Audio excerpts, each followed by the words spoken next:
हरिओम। हम एक नई लेक्चर सीरीज शुरू कर रहे हैं लॉगरिदम। जैसा कि आप जानते हैं लॉगरिदम प्रैक्टिकल लाइफ में बेसिक साइंस में काफ़ी एप्लीकेशन रखता है, जैसे कि पीएच स्केल, लाउडनेस नापने के लिए डेसिबल लेवल्स ऑफ साउंड, और earthquake, Richter scale, doping levels in semiconductors, radio activity के।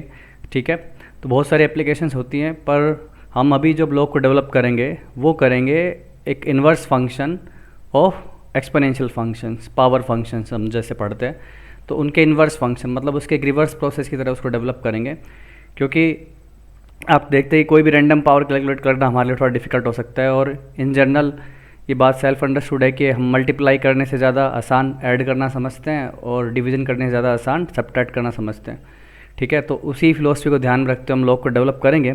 तो जैसा कि मैं चर्चा कर रहा हूँ एक्सपोनेंशियल फंक्शन की, तो सबसे पहले हम एक्सपोनेंशियल फंक्शंस की बात करते हैं। तो पावर फंक्शन बचपन में पढ़ते आए आप, जैसे कि 2⁻³ is 8, 3⁻4 is 81, ½ is 1/16 and so on.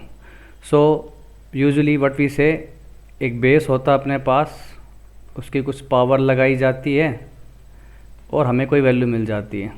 ठीक है, सो मोर और less what I am saying here, a⁻x, और उस वैल्यू को स्टोर कर लेता हूँ y में। ठीक है, सो बहुत सारे बच्चे फंक्शन जैसी लैंग्वेज से फेमिलियर नहीं है, तो थोड़ा सा मैं ब्रीफ यहाँ पे बताऊँगा कि हम बोलते हैं y, a तो हमारा कोई फिक्स क्वांटिटी होगी, तो y x पे डिपेंड करता है, तो हम बोलते हैं y is function of x। बस डिपेंडेंसी के लिए एक फैंसी वर्ड यूज़ कर रहा हूँ, फंक्शन। ठीक है, तो इसके कुछ कंस्टेंट हैं। बेसिकली x मेरा बोला जाएगा इनपुट या आउटपुट, तो कोई भी इनपुट डाली जा सकती है क्या, कोई भी आउटपुट डाली जा सकती है, क्योंकि हम पढ़ रहे हैं किस तरह के फंक्शंस की बात कर रहे हैं, रियल फंक्शंस की। ठीक है ना, रियल नंबर इनपुट होगा, रियल नंबर या आउटपुट होगा, इस बात को ध्यान में रखते हुए इसको डिफाइन करने की कोशिश करेंगे। सो जो बेस a होता है, as we every one knows कि एक के इक्वल नहीं होना चाहिए, और that should be greater than 0। अब ऐसा क्यों कर रहा है, अगर आप बेस 1 ले लो तो पावर कुछ भी लगाओ, एक कांस्टेंट फंक्शन ही बनेगा, ऑलवेज आंसर 1 ही आता रहेगा। सो मेरे लिए कोई यूज़ नहीं रहेगा वैल्यूज़ को मैप करने के लिए। दूसरा, आपको पॉजिटिव ही रखना है, नेगेटिव रखोगे तो इमेजिनरी नंबर्स भी बन सकते हैं। लेट्स से कि आपने -1 लिया, -2 लिया, उसका पावर ले लिया मैंने हाफ, तो स्क्वायर रूट -2 तो रियल नंबर होगा नहीं। तो ये दो बेसिक रीजनिंग मैं बोल सकता हूँ एक ही चॉइस के लिए। दूसरा, आप पावर कैसी भी लगा सकते हो, है ना, 2⁻³ भी करूँगा तो आंसर 1/8 आ जाएगा। सो x कैन बी एनीथिंग, तो आप कोई भी रियल नंबर इनपुट के तौर पर डाल सकते हो। और जो मेरा आउटपुट होगा y क्या होगा, जैसे कि आप देख रहे हैं बेस पॉजिटिव है, आप पावर नेगेटिव लगाओ चाहे पॉजिटिव लगाओ, चाहे जैसा लगाओ, आंसर तो हमेशा पॉजिटिव ही आना है। नेगेटिव पावर लगाओगे तो 1 हो जाएगा, अगेन पॉजिटिव आंसर आ जाएगा, और पॉजिटिव पावर तो आंसर पॉजिटिव होगा ही। सो y will be r+, that is from 0 to infinity। ठीक है, इसके बेसिक ग्राफ की चर्चा भी कर लें, कुछ बेसिक प्रॉपर्टीज़ की बात भी कर लूँ। तो आप 9-10 में जो ऑलरेडी पावर फंक्शन पढ़ के आए हैं, पावर की प्रॉपर्टीज़ पढ़ के आए, उन्हीं को वापस रिवाइज़ कर रहा हूँ। ऐसा ज़रूरी इसलिए क्योंकि मैं लॉग को डेवलप करूँगा as a inverse function of power function only. Okay, तो उसको समझ लेते हैं। अब देखिए, अगर बेस 1 से बड़ा है तो आप देखेंगे बेस अगर 1 से बड़ा है तो आप पावर बढ़ाओगे तो वैल्यू भी बढ़ेगी। ऐसा आपने बचपन में नोटिस किया होगा, 2⁻1 2, 2⁻2 4, 2⁻3 8। तो आप देख पा रहे हैं कि पावर इंक्रीज़ कर रहा हूँ तो वैल्यू भी बढ़ रही है। ठीक है, तो बेस 1 से बड़ा है तो ईजिली ये बात समझी जा सकती है। और x 0 कर दो तो वैल्यू 1 ही आएगी मेरे पास, एनीथिंग ⁻0 इज़ 1। सो इस तरह से मेरा ग्राफ चला जाएगा, है कि नहीं, बढ़ती जा रही वैल्यू, और नेगेटिव पावर चढ़ाओगे वैल्यू देखो कैसे हो रही है, 1 कम होती जाएगी। जितनी बड़ी नेगेटिव पावर लगाओगे उतना छोटा आंसर हो जाएगा, ultimately it will approach to 0। So एक बेसिक ग्राफ बनाया अपने किसका, a⁻x का। और यही मैं बात करना चाहूँ कि अगर मेरा बेस 1 से छोटा हो जाए, ऑब्वियसली आपको 0 से बड़ा तो रखना पड़ेगा क्योंकि वो तो बेसिक कंडीशन है। सो a smaller than 1 greater than 0। So observe कर सकते हो 0.1⁻2 करोगे तो आंसर मेरे पास कितना है, 0.01। पावर 3 कर दोगे तो कितना हो जाएगा, 0.001। तो देखो वैल्यू घटती जा रही है, और एनीथिंग ⁻0 तो मेरे पास 1 रहेगा ही रहेगा। हाल फिलहाल के लिए बात हम सही ले सकते हैं। तो आप देखोगे, और अगर मैं इसकी पावर -2 चढ़ाता तो कितना आता आंसर, तो 0.01 बॉटम में आता, मतलब आंसर 100, मतलब वैल्यू 1 से बड़ी आ रही है। तो ग्राफ एक ऐसा आएगा मेरे पास, गिरता हुआ आएगा। सो एक चीज़ आप आराम से ऑब्जर्व कर सकते हो कि ग्राफ कैसा है मेरे पास, आइदर ऑलवेज इंक्रीजिंग और always decreasing depending upon the value of base A. ठीक है, always increasing graph, always decreasing graph. ठीक है, इस तरह के फंक्शंस को हम बोलते हैं मोनोटोनिक। ठीक है, नई नई टर्म सारी, उससे घबराना नहीं है, और द पीरियड आप इन सब से बहुत कंफर्टेबल हो जाओगे बार बार सुनते रहोगे तो क्योंकि फंक्शंस की बात की जा रही है तो कुछ कुछ ये कैलकुलस की लैंग्वेज होती है, यूज़ करते हैं। मोनो मतलब सिंपल आप समझ सकते हो, सिंगल, टोनिक मतलब बिहेवियर, मोनोटोन। ठीक है, एक ही काइंड का बिहेवियर है पूरे डोमेन के अंदर, either it will increase always और ऑलवेज डिक्रीज। ठीक है, तो ये बात क्लियर हो गई। तो अपन कुछ पावर भी आपको वापस रिवाइज करवा दूं, वैसे तो आप जानते हैं ऑलरेडी, देख रहे हो बेस सेम है तो प्रोडक्ट में पावर ऐड होगी। ये वापस रिवाइज इसलिए करवा रहा हूँ कि दिमाग में रखोगे तो लोगरिथम की प्रॉपर्टीज़ डिराइव करना आपके लिए बहुत ईजी होगा, x माइनस वाई, क्योंकि सारा logarithm as a inverse function ही मैं डिराइव करने वाला हूँ। और इस तरह से पावर होती तो मल्टीप्लाई हो जाती हैं, जानते ही हैं आप, और ये भी जानते हो a b whole thing raise to power x is a raise to power x b raise to power x. तो बेसिक ग्राफ समझ के डोमेन रेंज क्लियर हो गया और बेसिक प्रॉपर्टी भी रिवाइज कर ली। सो एक दो क्वेश्चंस लगा लेते हैं तो उससे आपको थोड़ी सी फेमिलियरिटी हो जाएगी। मान लो मैं आपसे पूछता हूँ 4 raise to power x minus 3 2 raise to power x plus 1 plus 8 is equal to 0, तो एक्स का वैल्यू क्या होगा? तो ध्यान से देखो, ये क्या है मेरे पास 2 रेज टू पावर 2x है ना, और पावर सेपरेट कर दी जाए, अभी प्रॉपर्टी सीखे 2 raise to power x plus 8। So मैं अगर 2 रेज टू पावर x को t लेता हूँ तो ये चीज़ मेरी टी स्क्वायर बनेगी without any doubt. So T square 6t plus 8, middle term easily split हो रहा है तो हम देख सकते हैं t minus 2 t minus 4 is equal to 0। So t is equal to 2, that is 2 raise to power x is equal to 2। Similarly 2 raise to power x is equal to 4। So accordingly x की value 1 और 2 आ जाएगी। Easy था। ठीक है, एक और simple सवाल इसी तरह का लेता हूँ, 3 raise to power 2x plus 1 minus 2 into 3 raise to power x plus 1 minus 9 is equal to 0। So ये 3 इंटू 3 रेज टू पावर x का स्क्वायर हो गया। देख रहे हो 3 रेज टू पावर 2x किस तरह से लिख सकता हूँ, और ये 2 into 3 raise to power x माइनस 9। So this thing is t, so this will be t square. So this is t square minus 6t minus 9 is equal to 0। तो मैं फैक्टराइज कर सकता हूँ आराम से, that is 9t plus 3t minus 9 is equal to 0। This is 3t plus 1। ठीक है, यहाँ से मेरे पास क्या आ रहा है, 3t कॉमन निकालोगे और यहाँ से 3 कॉमन निकालोगे तो मेरे पास बन जाएगा ये पूरा चीज़।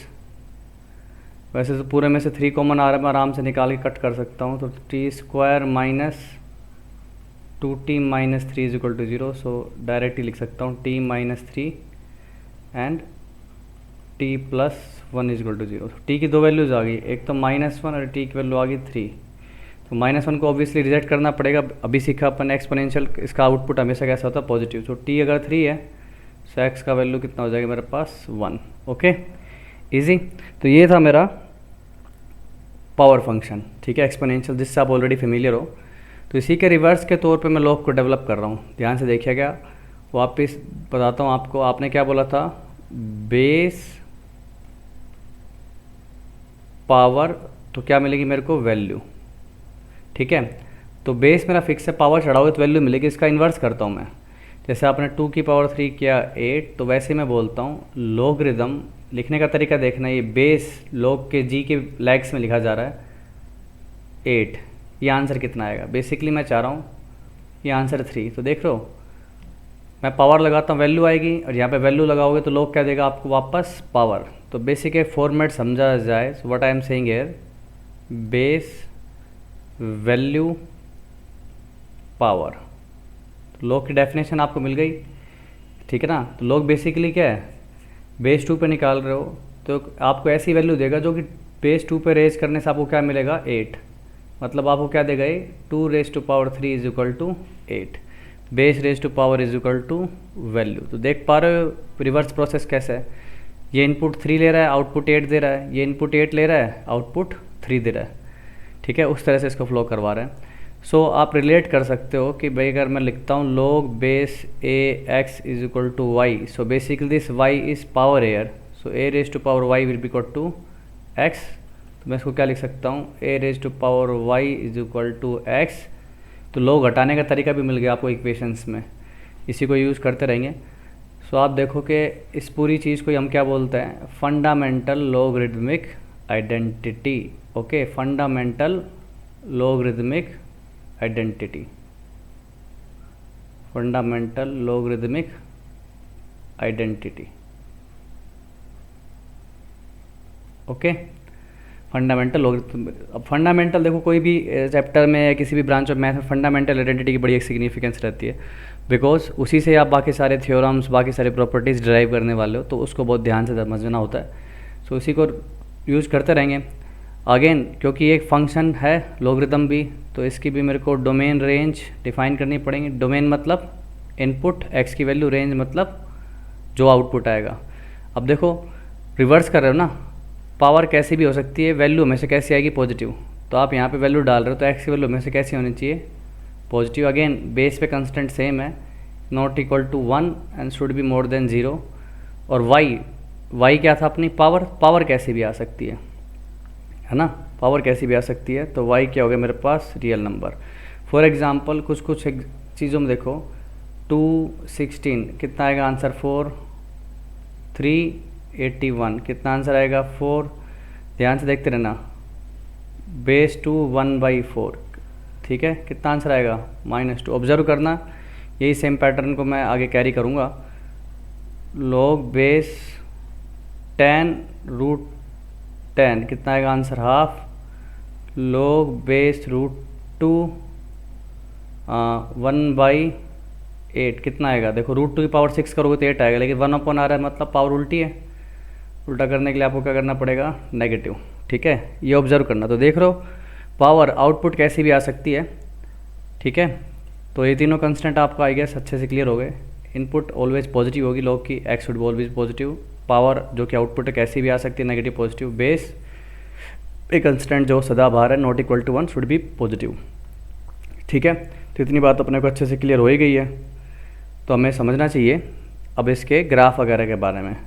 तो अगेन a>0, कुछ चीज़ें अपन देख सकते हैं। अगर मान लो मैं इनपुट करता हूँ 1, तो पावर क्या आएगी, 1 वैल्यू का बात है, तो पावर क्या हो अपनी 0। तो ये बात तो क्लियर होगी। तो मेरे को कुछ पॉइंट्स तो मिल गए ना ग्राफ में सर्च करने के लिए, है ना। ग्राफ को ऑब्जर्व करो, ये हो गया मेरा x axis, y axis. So this point which is 1,0, ठीक है, ये तो मेरे ग्राफ में आएगा ही आएगा। अब देखो अगेन बेस पावर, अगर बेस 1 से बड़ा है, ठीक है ना, तो बड़े वैल्यूज़ के लिए कैसे कितनी बड़ी पावर आएगी अपने पास, ऑब्वियस सी बात है। अब 8 पे निकाल रहे हो, बेस 2 पे, 16 पे 4 आंसर आया था, 8 पे 3 आएगा, और बड़ी वैल्यू डालोगे तो और बड़ी पावर डालनी पड़ेगी। मतलब सेम कैसे चलेगा मेरे पास, पावर बड़ी करोगे तो वैल्यू भी बड़ी होती जाएगी। इसका मतलब y और x सेम डायरेक्शन में चल रहे हैं, है ना। तो इसका मतलब फंक्शन कैसे बनेगा मेरे पास, इंक्रीजिंग। देख पा रहे हो आप, कब, जब बेस 1 से बड़ा है। समझो ध्यान से, बेस अगर 1 से बड़ा है तो पावर बढ़ाओगे वैल्यू भी बढ़ेगी। तो x और y सेम डायरेक्शन में चल रहे हैं, मतलब अगर आप x को इंक्रीज़ कर रहे हो तो y भी मेरा इंक्रीज़ होगा, और इस तरह से ग्राफ चलता जाएगा। अगेन वैल्यू 1 से छोटी डालोगे, जैसे बेस 2 पे आपने 1/4 डाला तो आंसर नेगेटिव आया था, और छोटी वैल्यू डालोगे तो और ज़्यादा नेगेटिव, और ज़्यादा नेगेटिव, मतलब y गिरता जाएगा लगातार। और 0 को ऑलमोस्ट पास्ट वैल्यू डाल दो तो -∞। इसीलिए तो मैं कह रहा था कि ये क्या है, inverse function of power function. समझ रहे हो, इन्वर्स का मतलब ये जो इमेज, ये आपका पावर फंक्शन ग्राफ बनता है, तो दोनों क्या है, y = x के अबाउट मिरर इमेज है। बिकॉज अगर यहाँ पे कोई पॉइंट मिलता आपको, लेट्स से log बेस 2 को लेकर चलता हूँ, तो log बेस 2 16 कितना आ रहा था मेरे पास, 4, तो मतलब 16,4 पॉइंट अगर इधर है तो 2⁴ कितना होगा मेरे पास, 16, तो 4,16 पॉइंट यहाँ पे दिखेगा आपको। तो ये दोनों पॉइंट क्या होते हैं, y = x के about mirror image, x y को एक्सचेंज किया हुआ है बेसिकली, ठीक है। तो ये लॉजिक के बारे में बार बार सोच सकते हो, कलेक्ट करोगे तो आगे कुछ चीज़ें जो बनेंगी वो आराम से आपको बेजे में जाएंगी, ठीक है। और देखो अगर मैं बेस को क्या कर दूँ, लेस देन 1 ऑब्वियसली पॉजिटिव तो करना ही पड़ेगा। तो आप देख सकते हो बेस अगर हमारा 1 से छोटा हो, ठीक है ना, बेस अगर आप 1 से छोटा करोगे तो वैल्यूज बढ़ाओगे तो क्या होगा, मान लो ये हाफ है और 4 आंसर ले रहे हो, तो ऑब्वियसली बात आंसर कैसा आएगा मेरे पास, नेगेटिव, है ना। बेस अगर 1 से छोटा है और वैल्यूज बढ़ाते जाओ, 4 करोगे 16 करोगे तो वैल्यूज़ और नेगेटिव होंगी, मतलब ग्राफ नीचे गिरेगा। वही सेम बात है एक्सपोनेंशियल के जैसी, ठीक है ना। ये पॉइंट क्या हो गया मेरे पास 1,0, जैसे इसमें भी रिलेट कर सकते हो 0,1 पॉइंट है, और इसमें भी मैं दिखा सकता हूँ कि ये क्या होगा मेरे पास मिरर इमेज, ठीक है ना। तो ये ग्राफ कैसे चलता है, इसका दूसरा कलर यूज़ कर लेते हैं। एक्सपोनेंशियल का ग्राफ किस तरह से आया था मेरे पास, ऐसे गिरता हुआ, देख रहे हो, ये पॉइंट क्या हो जाए मेरे पास 0,1। तो ये आपका एक्सपोनेंशियल का ग्राफ, रेड से मैंने क्या बनाया लॉगरिथमिक ग्राफ। तो देख सकते हो ये भी ऑलवेज इंक्रीजिंग, यहाँ पे ऑलवेज डिक्रीजिंग। और देखो बात ऑब्जर्व करो, अगर मैं बोलता हूँ कि log ax पॉजिटिव आंसर आ रहा है, ऑब्जर्व करना ध्यान से, कैसा आंसर आ रहा है, पॉजिटिव आंसर आ रहा है। पॉजिटिव आंसर आने का मतलब ग्राफ वाई एक्सिस के ऊपर, ऑब्जर्व करो वाई एक्सिस के ग्राफ ऊपर कब है, यहाँ पे है, यहाँ पे। तो इस सिचुएशन में क्या ऑब्जर्व कर पा रहे हो आप, बेस मेरा 1 से छोटा है और x का इनपुट भी क्या है 1 से छोटा है, बेस मेरा 1 से बड़ा है और x का इनपुट भी मेरा 1 से क्या है, बड़ा है। मतलब a और x यूनिटी से, यूनिटी मतलब 1 से या तो दोनों बड़े हैं या दोनों 1 से छोटे हैं, तब तो आंसर कैसा आ रहा है, पॉजिटिव। तो a and x lie on same side of unity, मतलब या इधर बोथ आर मोर देन 1 और both are lesser than 1, okay. Otherwise answer कैसा आएगा, नेगेटिव आएगा। तब इसी फंडामेंटल लॉगरिथमिक पे मैं कुछ आपको एग्जांपल्स करवाता हूँ। अब देखो अपनी फंडामेंटल आइडेंटिटी क्लियर हो गई, तो वापस हम लोग की डेफिनेशन को थोड़ा सा और अच्छा करेंगे, दिमाग में अच्छे से सेट कर लेंगे लॉग का मतलब क्या होता है, फिर हम प्रॉपर्टीज की तरफ बढ़ेंगे अगले लेक्चर में। तो अब देखो 2√3 1728, ध्यान से देखो, ये कुछ 6 से संबंधित लगता है। 1728 ये होता है मेरे पास 12 का क्यूब, ठीक है। और ये बेसिकली इसका स्क्वायर करूँगा तो मेरे को 12 मिलेगा, है ना। इस चीज़ का स्क्वायर करते हैं तो मेरे को क्या मिलता है 12, और ये 12 का क्यूब है, मतलब इसकी पावर कितनी चढ़ानी पड़ेगी मेरे को, 6 करनी पड़ेगी, बोथ साइड क्यूब करोगे तब ये मैच होगा। मतलब अगेन ये वैल्यू है, ये बेस है, तो कितनी पावर चढ़ानी पड़ेगी, 6 पावर चढ़ानी पड़ेगी, तब जाके अपना काम बनेगा। और सवाल देखो, log base 3 27 होल क्यूब, इसका आंसर देना है। 27 अगेन क्या होता है 3 पावर 3 हो गया, तो अंदर वाले log का आंसर क्या आएगा, ये बेसिकली क्या हो गया log base 3 9। तो कितना आंसर आ गया इसका, अगेन 9 ही आ गया। तो अल्टीमेटली बेसिक ये है क्या log base 3 9, जो कि मेरा क्या हो जाएगा, स्क्वायर हो जाएगा, ठीक है। और समझते हैं बेसिक एग्जांपल्स के थ्रू। आपको प्रूव करना है कि log base 5 जो है ये क्या है कि रैशनल नंबर है।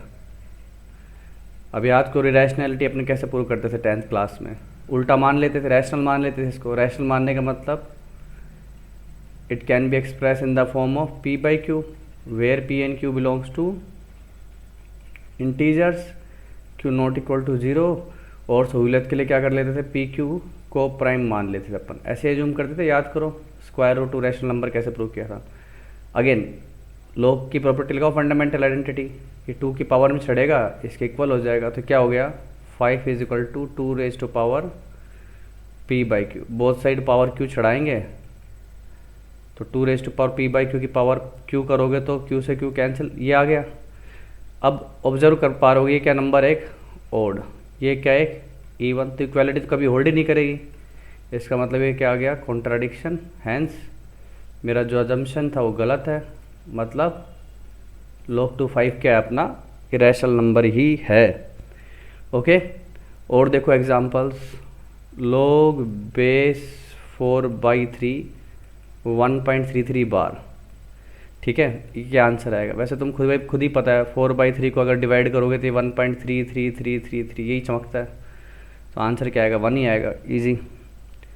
इसका आंसर क्या आएगा भाई, log 7 रूट 7, 7 अंडर रूट में चले जा रहे हैं। तो सबसे पहले तो अपन क्या करेंगे, इस क्वांटिटी को थोड़ा सा सुधार लें। इसको थोड़ी देर के लिए मैं क्या मानता हूँ, y, है ना। इस पूरी क्वांटिटी को मैंने क्या मान लिया, y। इस तरह की जब कंटिन्यूड एक्सप्रेशन होती है, आप जानते हैं इसको कैसे करना होता है। अगर ये पूरी चीज़ y है तो ये भी y होगा ना, क्योंकि इन्फिनिटी तक एक्सटेंड हो रहा है। तो फिर तो y इज इक्वल टू क्या हो गया, 7 रूट 7y, ठीक है। तो y square minus 7y is equal to 0। तो y की दो वैल्यू नज़र आती है, एक तो 0 और एक 7। ऑब्वियसली बात है, तो रिजेक्ट करनी पड़ेगी क्योंकि नॉन जीरो क्वांटिटी है। तो भाई वो ले दे के क्या है, log 7 7 1 ही तो आएगा। आसान है ना। अगला सवाल देखो, अपने को प्रूव करना है 2/5 is lesser than log base 10 3 lesser than 1/2। वैसे इसको अगर मैं उल्टा कर दूँ ना तो मेरा बेस छोटा हो जाएगा। एक छोटी प्रॉपर्टी मैं यहाँ पे यूज़ कर रहा हूँ, अभी थोड़ी देर बाद हम उसको अगले लेक्चर में प्रूव कर देंगे। अब बेस और नंबर एक्सचेंज करते हो तो ये उल्टे हो जाते हैं। और वैसे भी ये पॉजिटिव क्वांटिटी है, ये बात जज करने में तो किसी को कोई दिक्कत नहीं हो रही, क्योंकि बेस और वैल्यू दोनों यूनिटी के सेम साइड पे हैं। हमने ग्राफ पढ़ते टाइम सीखा था। तो उल्टा करूँगा तो ये क्या हो जाएगा मेरे पास, 3 10 और ये 2, ठीक है। इस तरह से देखना ज़्यादा आसान है आपके लिए, क्योंकि पावर मैच करवा पा रहे हो। इसमें भी देख सकते थे वैसे तो आप इजीली देख पाओगे। जो 10 है मेरे पास, ये 9 से बड़ा होता है और 9 रूट 3 से छोटा होगा। बेसिकली 3 स्क्वायर 10 और ये 3 की पावर कितनी होगी मेरे पास, 5/2। अब log ले लेते हैं। log देखा था अपन ने, बेस अगर 1 से बड़ा होता तो इंक्रीजिंग फंक्शन होता है, तो बड़ी वैल्यूज़ पे बड़ी पावर ही रहेंगी। तो हर जगह log ले लिया मैंने बेस 3 पे। 3 square log base 3 10 log base 3 3^5/2। सो ये कितना हो जाएगा, 2 लेस देन log बेस 3 10 और ये 5/2। तो वही प्रूव करना था मेरे को। ये जो वैल्यू है 5/2 से छोटी और 2 से बड़ी है। तो इस तरह से करोगे तो ज़्यादा आसान हो जाएगा अपने लिए सोचना, ठीक है। एक और इजी क्वेश्चन देखो तो और अच्छा आइडिया लगेगा पावर के बारे में। मेरे पास कुछ क्वांटिटीज़ दी हुई, log 25 log 0.55 log 7.5 and log 3.5। इनको इंक्रीजिंग ऑर्डर में सजाना अपने को। तो ऑब्जर्व करो, ये क्वांटिटी तो नेगेटिव है ना। इसी से देख सकते हो बेस 1 से छोटा है, वैल्यू 1 से बड़ी है। ये दोनों 1 से बड़े हैं, ये दोनों भी 1 से बड़े हैं, ये दोनों भी 1 से बड़े हैं। तो ये क्वांटिटी मेरी कैसी, नेगेटिव, बाकी सब पॉजिटिव है। तो सबसे छोटी क्वांटिटी तो यही है, तो इसी को लिख देता हूँ log 0.55। अब देखो 2 की पावर 2 कितना होता है, 4, और यहाँ पे कितना दे रखा है, 5। मतलब ये वाली क्वांटिटी 2 से बड़ी है, और 5 तो 7 से भी छोटा होता है। इसका मतलब ये वाली क्वांटिटी 1 से बड़ी होगी, और ये वाली क्वांटिटी जो होगी अपनी 1 से 2 के बीच में होगी, है ना। 5 जो है वो क्या है अपना, 3 से बड़ा है और 9 से छोटा है। तो 5 को प्राप्त करने के लिए 3 पे पावर जो भी लगेगी वो 1 से तो बड़ी होगी, लेकिन 2 से तो छोटी होगी ना। तो इस बात को अगर ऑब्जर्व कर लोगे तो आराम से ऑर्डर देख सकते हो कि log 0.5 सबसे छोटा है, फिर log 7.5 आ जाएगा, फिर log 3.5 आ जाएगा, फिर log 2.5 हम कर सकते हैं। इजी, ठीक है। तो आई होप आपको धीरे धीरे log को क्लैरिटी आ रही होगी। देखो एक बार ये चीज़ें दिमाग में फंडामेंटली सेट हो जाए, प्रॉपर्टीज़ और क्वेश्चन तो फटाफट कर लोगे। पर क्योंकि काफ़ी लोग पहली बार लॉगरिथमिक फंक्शन से फेस टू फेस हो रहे हैं, पावर फंक्शन से थोड़ी बहुत फेमिलियरिटी है ऑलरेडी, तो इस लेक्चर में हम बस इतना ही कर रहे हैं। लोग से थोड़ी सी दोस्ती बढ़ाने की कोशिश कर रहे हैं, और बढ़ जाएगी तो फिर हम इसको भी वैसे ही सोल्व कर पाएंगे, यूजुअल इक्वेशन जैसे हम 10th क्लास में पहले सोल्व करते आ रहे थे। तो ये कुछ क्वांटिटीज़ दिख रहा हूँ आपके सामने, इनकी वैल्यूज़ कैलकुलेट करनी है अपने को। Simply log base 2 log base 2 4, ठीक है ना। इसका पर्पस सिर्फ और सिर्फ आपकी log से फेमिलियरिटी बढ़े, तो देखो हाफ है 16 है, यूनिटी का अपोजिट साइड नेगेटिव आंसर आएगा। 16 मतलब 2 की पावर 4 16, और उल्टा करना है तो मतलब नेगेटिव पावर आई -4 आंसर आ गया। लोग tan 30 डिग्री कितना होता है 1/√3, देख रहे हो रेसिप्रोकुलर मतलब पावर आंसर नेगेटिव आएगा, और 3 का अंडर रूट है 3 √3, तो आंसर कितना हो गया मेरे पास -1/2। देख पा रहे हो 3 की पावर हाफ करो तो √3 आता है, और नेगेटिव चढ़ाओगे तो 1/4 में चली जाएगी। ध्यान से देखो इन दोनों का प्रोडक्ट कितना होता है 1, एक दूसरे के रेसिप्रोकल है ना, तो इसकी कितनी पावर चढ़ानी पड़ेगी ये प्राप्त करने के लिए -1, ये कह रहा हूँ मैं। तो बेसिकली ये जो नंबर है ये क्या है, इसका रेसिप्रोकल है, तो आंसर कितना आएगा -1। log 2 4 2 होता है, log 2 2 1 होता है, तो बस चारों वैल्यू निकाल दी अपन ने, ईजी। अब कुछ सवाल सिंपल इक्वेशंस पे देखेंगे तो आपको इजीली क्लियर हो जाएगा फंडामेंटल लॉगरिथमिक आइडेंटिटी लॉग है क्या। आई होप अच्छे से आप उसको ग्रास्प कर पाएंगे। सिंपली एक फंक्शन दे रहा हूँ आपको, log base 2 x - 2 3x + 2, domain निकालनी है अपने को, कब ये log डिफाइन होगा, ठीक है। तो जब बच्चे बिल्कुल नए हैं, डोमेन का मतलब सिंपल इनपुट x क्या हो सकता है log की इज्जत रखते हुए, तो अपने को पता है बेसिक रूल, बेस पॉजिटिव होना चाहिए, नॉट इक्वल टू 1, इनपुट भी पॉजिटिव होनी चाहिए। तो इस बात को ध्यान रखोगे। बेसिक इनइक्वालिटीज़ हम बेसिक मैथ में ऑलरेडी कवर कर चुके हैं, कैसे करनी है। That has to be positive not equal to 1, इसका मतलब x की वैल्यू 2 से बड़ी होनी चाहिए और 3 नहीं होनी चाहिए, 3 करते 1 हो जाएगा बेस। और 3x + 2 भी पॉजिटिव होना चाहिए, मतलब x की वैल्यू -2/3 से बड़ी होनी चाहिए। ऑब्वियसली बात है, जब x 2 से बड़ा है तो इससे बड़ा तो हो ही जाएगा। तो x बिलोंग्स टू क्या हो गया मेरे पास 2 से इन्फिनिटी -3। इजी। एक छोटा सवाल और ले लेते हैं, log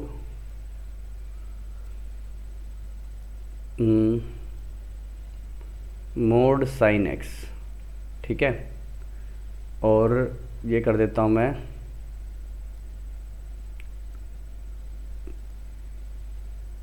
x² -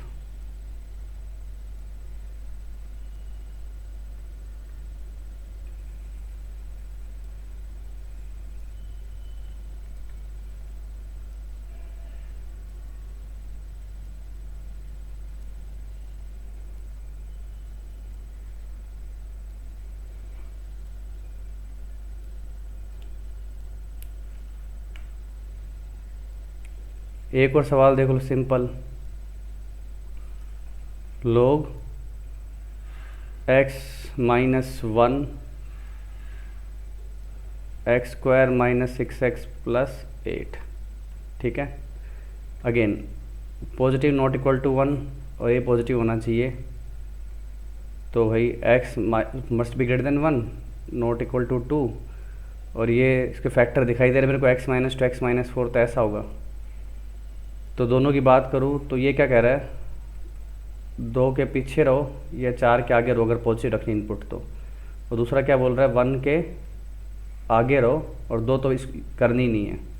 तो इंटरसेक्शन लेने पर आंसर क्या आएगा, एक तो ये आ जाएगा एक ये आ जाएगा। तो x बिलोंग्स टू क्या हो गया 1 से 2 ओपन यूनियन 4 से इन्फिनिटी, ठीक है। इस तरह से डोमेन सेट कर सकते हो। चलो 2-3 सिंपल सवाल लोग फंडामेंटल आइडेंटिटी पे। 2x - 1 = 3, बताओ x का वैल्यू कितना आएगा quickly. Simple 2⁻³ = this, so x - 1 = 8 हो जाएगा 2⁻³ तो x वैल्यू 9 आ गई, सिंपल।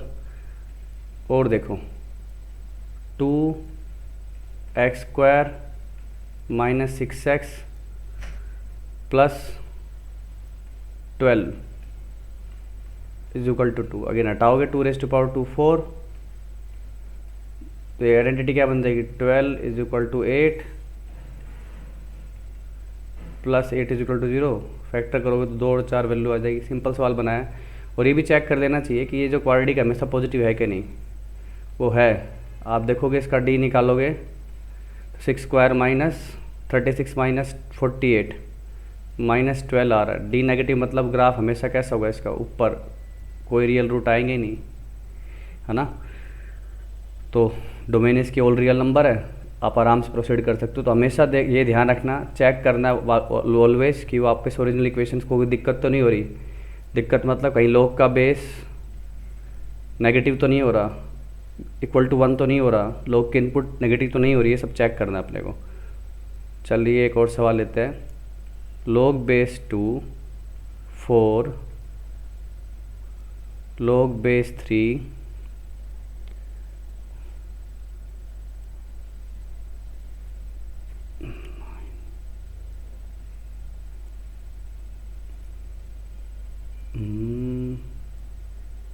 9 log बेस 7, बस ज़्यादा परेशान नहीं करता हूँ आपको, माइनस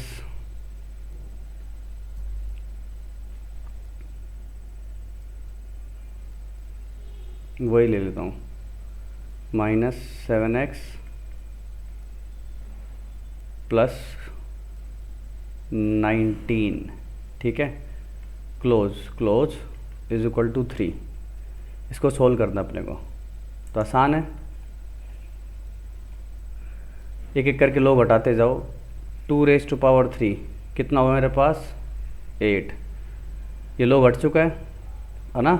एक एक करके ब्रैकेट ओपन कर जाओ, तो 4 2 जा 8, फिर 3⁻³ होगा, अगला लोग हटेगा, कितना आएगा मेरे पास 9, 9 से 9 कैंसिल, 1 आ गया, एंड 7⁻1 आएगा। और अल्टीमेटली इक्वेशन कैसे दिखेगी मेरे को, एक एक करके लोग हटाओ, ठीक है ना, बार बार लिखना नहीं है, लॉगरिथमिक आइडेंटिटी लगाओ, सिंपल ये ध्यान रखना है, log base AXY a⁻y is equal to x, that's it. तो क्या होगा मेरे पास ये x² - 7x plus 19 is equal to how much 7⁻1, तो ये बन गया x² - 7x plus 12 is equal to 0। तो x की वैल्यू मेरे पास आप देखिए 2 और 5 आ रही है, तो इनको चेक कर लोगे कि log को कोई दिक्कत तो नहीं होनी चाहिए, उसके हिसाब से अपन आंसर इसमें से पिक कर लेंगे। सो आई होप आपको इस लेक्चर में लॉगरिथम से काफ़ी दोस्ती हो गई होगी आपकी, पावर फंक्शन का इन्वर्स कैसे है, ये ग्राफ क्या होता है, बेसिक एनालिसिस क्या होता है, तो आप इसमें देख सकते हैं। नेक्स्ट लेक्चर में log की सारी प्रॉपर्टीज सीखेंगे हम, काफ़ी इंपॉर्टेंट लेक्चर होने वाला है, तो इस लेक्चर को अच्छे से देख लेंगे। Okay, all the best.